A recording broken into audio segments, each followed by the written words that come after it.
Assalamualaikum warahmatullahi wabarakatuh. Kami dari kelompok 14. Pada video kali ini kami akan menjelaskan tugas besar APSI dan Basdat. Sebelumnya perkenalkan terlebih dahulu anggota dari kelompok kami. Yang pertama ada Aditya Fauzi Ahmad, Muhammad Sinatria Suranegara, dan Zahranisa Nur Amalia. Tetapi untuk Zahranisa pada kesempatan kali ini tidak bisa hadir. Oke, pertama di sini saya akan menjelaskan studi kasusnya dulu. Jadi ada perusahaan bernama CV Global Innovation yang ingin membuat sistem informasi berupa website.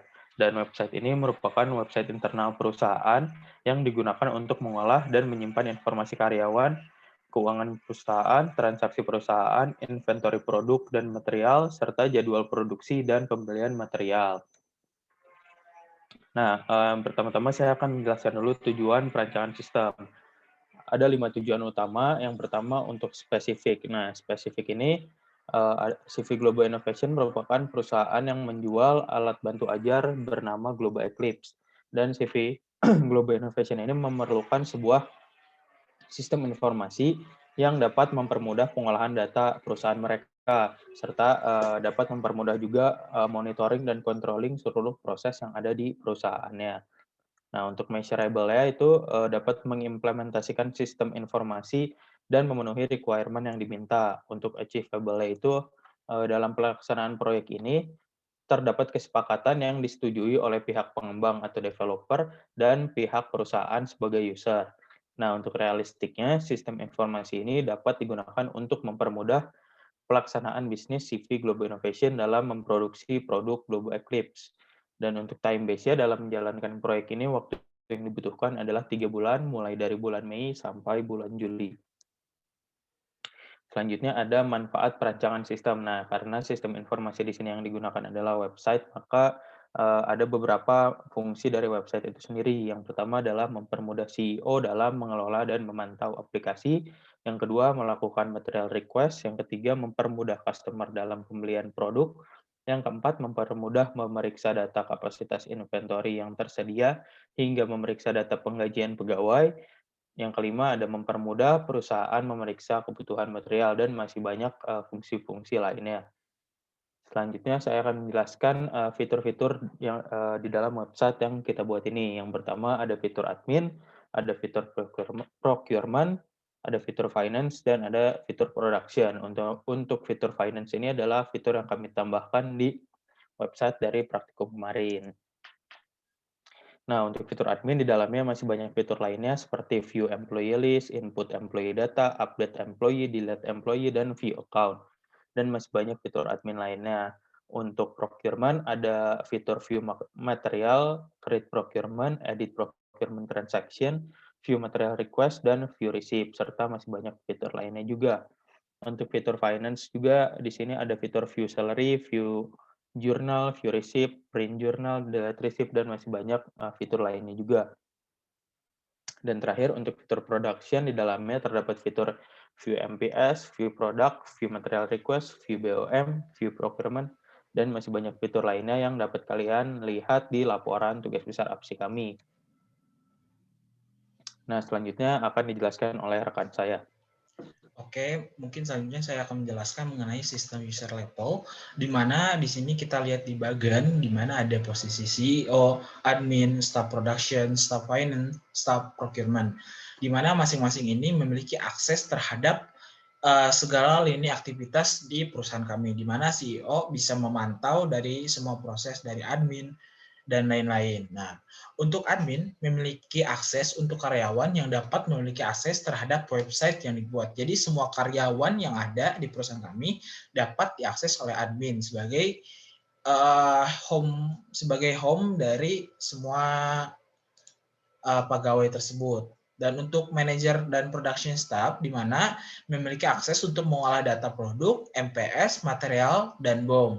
Sedangkan untuk manajer dan finance staff, memiliki akses untuk mengolah data, jurnal, procurement, transaction, invoice, receipt, dan penggajian. Dan untuk manajer dan procurement staff, mereka memiliki akses terhadap untuk mengolah data procurement material, material request, dan procurement transaction. Jadi semua lini ini memiliki akses terhadap apa yang ada di perusahaan tersebut. Oke, boleh next.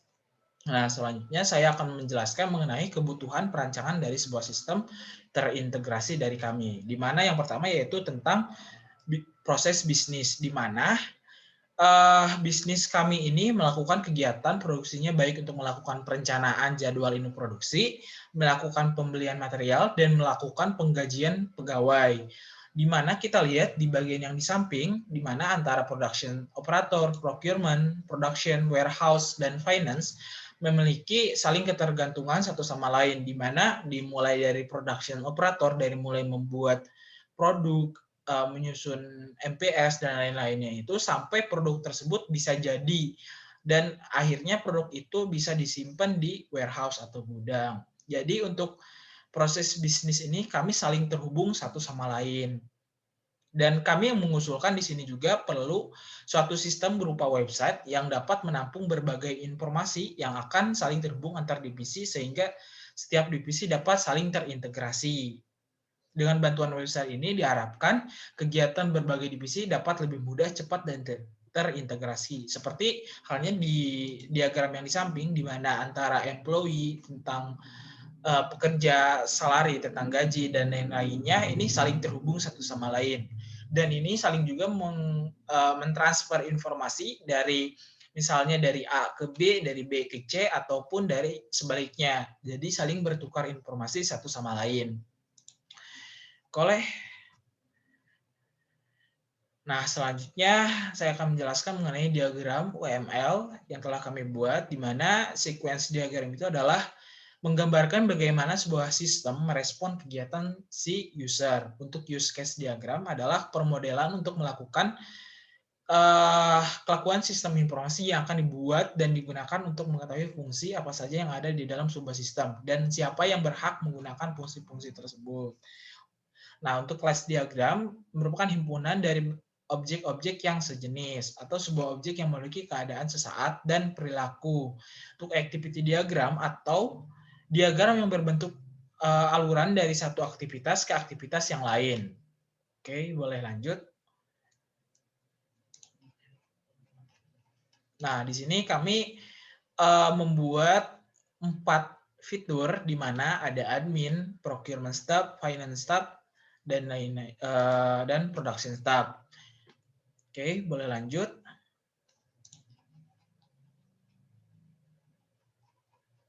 Nah, selanjutnya untuk kelas diagram, di mana kelas diagram ini setiap objeknya itu saling terhubung, memberikan suatu reaksi dan interaksi satu sama lain. Misalnya dari salary ke employee, atau dari employee ke salary. Misalnya si perusahaan atau si pegawai tersebut mendapatkan gaji dan informasinya itu bakal langsung terdapat dalam website tersebut. Dan dia itu memasukkan kata sandi untuk masuk laporan gaji tersebut. Oke, boleh next. Lalu di sini activity diagram atau diagram aktivitas, kami hanya menampilkan 4 contoh dari diagram aktivitas yang telah kami buat dari mulai production staff, view employee, view procurement, dan create receipt. Oke, boleh next. Dan untuk sequence diagramnya kami juga hanya menampilkan beberapa contoh dari view MPS, view procurement list, lalu ada view receipt, dan view employee. Nah, untuk mendukung aktivitas kami juga membutuhkan prototipe aplikasi sebagai bahan untuk membuat aplikasi yang sesungguhnya. Prototipe aplikasi kami ini dibuat menggunakan Adobe XD, yang dimana desainnya seperti ini. Ini untuk tampilan login page-nya, dan ini untuk tampilan material page-nya, ini untuk production homepage-nya. Lalu di sini setelah kami membuat prototipenya, kami coba untuk melakukan langsung ke websitenya menggunakan codingan PHP, di mana di sini untuk tampilan login page-nya di websitenya langsung. Next.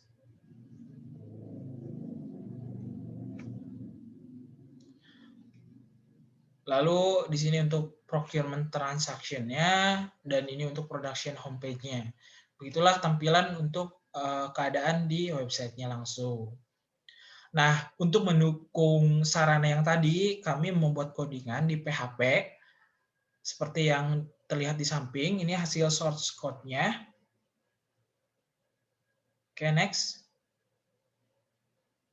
Nah, ini hasil source code dari header, dan ini untuk create material yang ada di procurement. Oke, next. Nah, untuk menunjang itu semua, kami juga membutuhkan referensi berbagai pihak dari mulai Mulyanto, Sekolah Menengah Kejuruan, dan lain-lain. Oke, mungkin selanjutnya teman saya akan menjelaskan lebih lanjut mengenai keadaan di website kami. Oke, boleh silakan. Oke, terima kasih. Nah, di sini saya akan menjelaskan interface dari website yang sudah kami buat. Nah, sini kita masuk ke localhost yang tadi sudah dijelaskan sebelumnya, lalu kita bisa login untuk masuk ke